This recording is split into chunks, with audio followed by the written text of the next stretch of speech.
দেখতে তো চমৎকার হয়েছে, এখন খাইলে বোঝা যাইব আসলে কতটুকু টেস্টি হয়েছে। আমিও এর আগে এটা বানাইছি না, আজকে প্রথমবার আপনার লোকে টেস্ট করি। বিসমিল্লাহির রহমানির রহিম। শুধু শুধু একটু আলু খাইয়া দেখি কিনা।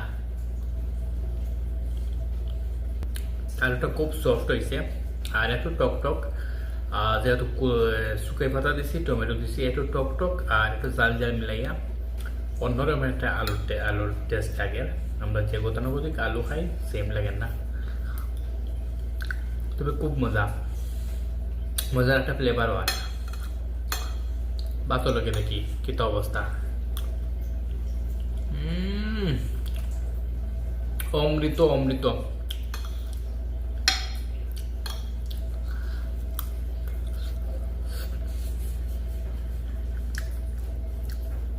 আপনারা যদি এই আলুটা একবার বানাইয়া খাইন তে আপনারা কিন্তু পাগল হইবা।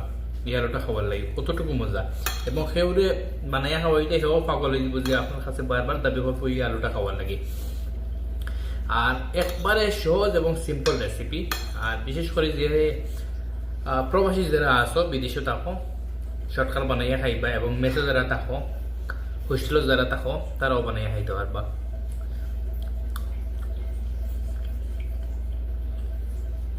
ভালো থাকবা, সুস্থ থাকবা, বেশি বেশি করে খাইবা, আর আমার ভিডিও শেয়ার করবা, লাইক কমেন্ট দিবা, আপনার মন্তব্য জানাইবা যে আপনার কাছে বানাইয়া কেমন লাগছে, খাইয়া অবশ্যই।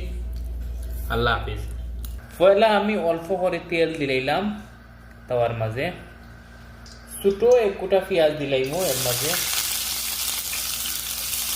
পেঁয়াজ দিয়া পালা করে পেঁয়াজ দিয়ে বাজিমো।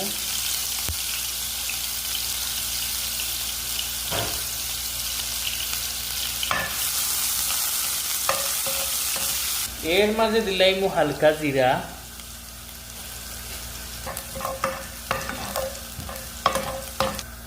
পেঁয়াজ আর জিরা মোটামুটি বাজা হয়ে গেছে। এর মাঝে ছাড়ে দিব 2 কোটা টমেটো ঠিক করে কাটা। টমেটোরে পালা করে মিলাই নিব। এখন দিলাইমু 1 চা চামচ লবণ দিয়ে আবার মিক্স করব।